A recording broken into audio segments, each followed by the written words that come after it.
নিখোঁজের এক সপ্তাহ পর ভারতের পশ্চিমবঙ্গে উদ্ধার হলো ঝিনাইদহ ৪ আসনের এমপি আনোয়ারুল আজিম আনারের মরদেহ। কলকাতার সঞ্জীবনী গার্ডেনের একটি ফ্ল্যাট থেকে মরদেহের কিছু অংশ উদ্ধার করা হয়। কলকাতা পুলিশ জানায়, খুন করে এমপি আনারের মরদেহ কয়েক টুকরো করে বিভিন্ন স্থানে পাঠিয়ে দেওয়া হয়েছে। মরদেহের কিছু অংশ মিলেছে কলকাতার সঞ্জীবনী গার্ডেনের একটি ফ্ল্যাটে। খুনে জড়িত সন্দেহে ৫ জনকে খুঁজছে পুলিশ। এরই মধ্যে ২ জনকে আটকের খবর মিলেছে। গত ১২ মে চুয়াডাঙ্গার দর্শনস্থল বন্দর হয়ে ভারতে যাওয়ার একটি ভিডিওতে দেখা যায় আনোয়ারুল আজিমকে। সবশেষ গত ১৪ মে পরিবারের সাথে যোগাযোগ হয়। ১৬ মে ব্যক্তিগত সহকারী আব্দুর রৌফের কাছে তার মোবাইল থেকে একটি মিসড কল আসে। এরপর থেকে লাপাত্তা ছিলেন আনার। এ ঘটনায় বরানগর থানায় একটি সাধারণ ডায়েরি করেন গোপাল বিশ্বাস নামে পূর্ব পরিচিত এক ব্যক্তি। এতে বলা হয়, এমপি আনার বিশেষ কাজে দিল্লি পৌঁছান। তারপর থেকে যোগাযোগ বিচ্ছিন্ন ছিলেন এমপি আনার। শুনছিলাম তো এখানে কিছু আছে, মানে কিছু মারা খারাপ গেছে, ওখানে যায় কেউ কিছু আছে, পুলিশ আসা যাওয়া করছে, নিশ্চয়ই মানুষ দেখছে এর ভেতরে কি আছে। তোমরা কি শুনেছো? এখনো আজও কোনো কিছু শোনা হয়নি। পুলিশ আসছে, এটাই দেখছি। কবে থেকে পুলিশ আসছে? আমরা তো দেখছিলাম কাল থেকেই দেখছি পুলিশ আসছে। কত পুলিশ? নিউটাউন থানা না বাইরে? এখন নিউটাউন থানা, এই সকালবেলা এখন নিউটাউন থানায় ঢুকলো। আপনারা সব ছিলে, দেখলে, এই হচ্ছে। ভেতরে সার্চ করলো ওরা? সেটা আমি বলতে পারবো না। আপনাদের কিছু জিজ্ঞাসাবাদ করে? না, সেটা।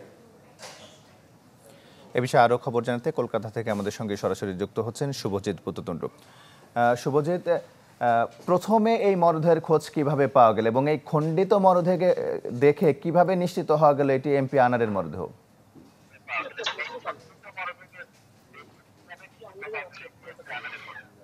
দেখুন, প্রথমে বলে রাখি যে Barrackpore police commissionerate, New Town police commissionerate, অর্থাৎ যেখানে এই হত্যাকাণ্ড ঘটেছে, তার সঙ্গে বাংলাদেশ পুলিশ, তারা কিন্তু যৌথভাবে তদন্ত চালিয়েছে এবং এর সাথে কিন্তু এসটিএফ বড় ধরনের ভূমিকা পালন করেছে। একেবারে তাদের যে জেরা, সেই জেরায় প্রথম কথা এই বিল্ডিং এর কথা উঠে আসে। তারপরেই কিন্তু যখন এই বিল্ডিং এর তল্লাশি চালানো হয়, তখন ৪ রক্তের দাগ উদ্ধার হয়।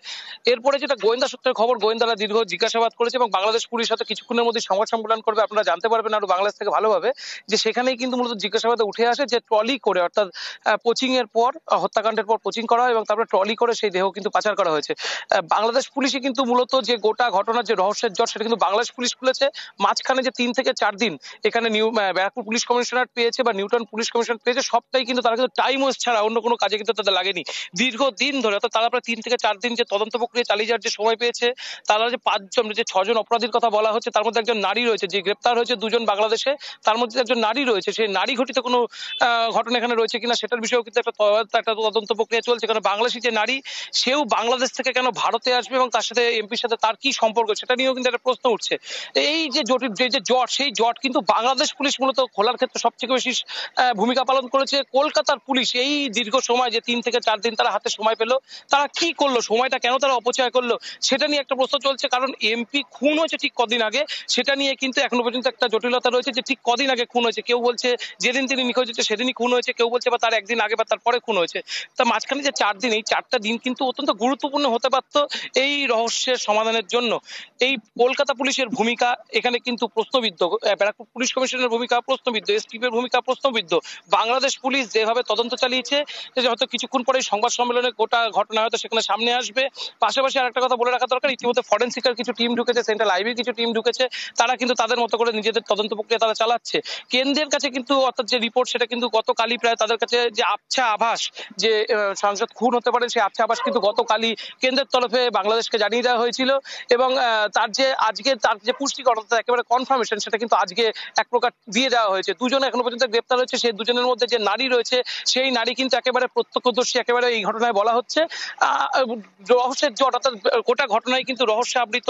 ঠিক কেন খুন হলেন, তিনি কি নারী ঘটিত কারণে খুন হয়েছেন, না তার পিছনে গোল্ড স্মাগলিং এর ঘটনা ছিল, মাঝখানে একটা ২০০ কোটি টাকার প্রজেক্টের ঘটনা উঠে আসছে বাংলাদেশের, ঠিক কারণটা কি, মোটিভটা কি, সেটা জানতে কিন্তু বেশ কিছুটা সময় লাগবে। পুলিশ তদন্ত চালাচ্ছে, ফরেন্সিক তদন্ত চালাচ্ছে। হচ্ছে। ফরেন্সিকের মাধ্যমে যে ব্লাড স্যাম্পেল বা যেগুলো পাওয়া যাচ্ছে সেগুলো কিন্তু কালেক্ট করার চেষ্টা চলছে। মোটামুটি 6 জনের কথা এখনো পর্যন্ত সামনে আসছে, তার মধ্যে কিন্তু 5 জনই বাংলাদেশে পালিয়েছে। ফলে তদন্ত প্রক্রিয়ার একটা বড় অংশ কিন্তু এই মুহূর্তে বাংলাদেশে, জিজ্ঞাসাবাদের একটা বড় অংশ বাংলাদেশে। তার মধ্যে যদিও বলা হচ্ছে আবার একজন বাংলাদেশ থেকে তৃতীয় কোনো দেশে পালিয়ে গিয়েছে।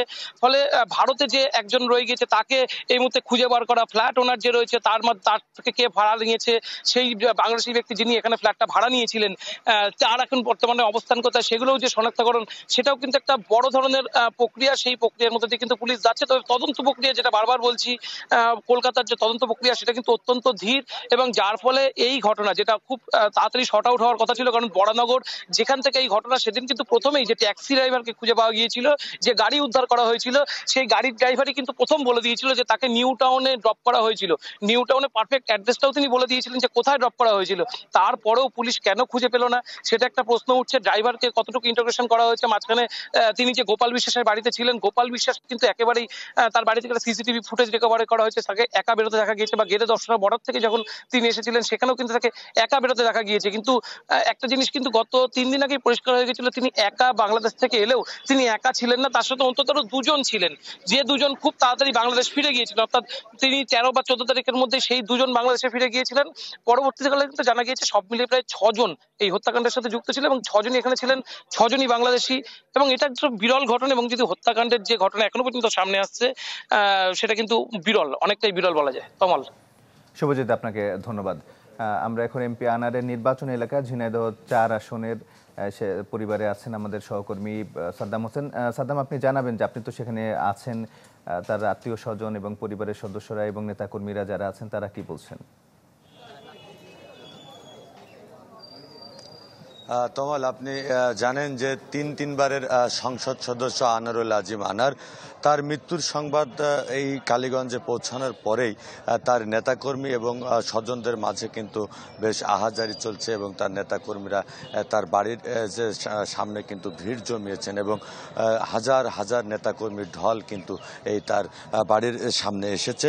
তো আসলে তার পরিবারের সাথে এবং নেতাকর্মীদের সাথে কথা বলেছি, তারা যেটি বলছে যে কেন কি কারণে এই হত্যা হলো সেটা যেন পুলিশের পক্ষ থেকে খুব দ্রুত তদন্ত করে ব্যবস্থা করা হয়, এবং পরিবারের থেকে বলা হচ্ছে যেন তার লাশটা দ্রুত সময়ের মধ্যে তার মরদেহ যেন বাংলাদেশে নিয়ে আসা হয়, এর জন্য তারা সরকারের প্রতি দাবি জানিয়েছেন। আর এখানকার পুলিশের সাথে কথা বলেছি, তারা বলছেন যে আসলে এটি যদি হত্যা হয়ে থাকে তাহলে কারা এর সাথে জড়িত, বা বাংলাদেশের কেউ জড়িত আছে কিনা, ইন্ডিয়ান কারা জড়িত আছে, বাংলাদেশের গোয়েন্দা সংস্থা এবং ভারতীয় যে গোয়েন্দা সংস্থা আছে তারা কিন্তু কাজ করছে। দ্রুত সময়ের মধ্যে তারা কিন্তু এই কারা এর সাথে জড়িত আছে সে বিষয়ে কিন্তু তারা ব্যবস্থা গ্রহণ করবে বলে জানিয়েছেন। আর পরিবারের পক্ষ থেকে বলা হচ্ছে যে যখন থেকে এই সাংসদের সাথে যোগাযোগ বিচ্ছিন্ন ছিল তারপর থেকে তারা আইনের দ্বারস্থ হয়েছেন, এবং তারা বরাবরই কিন্তু তাকে খোঁজ মেলানোর জন্য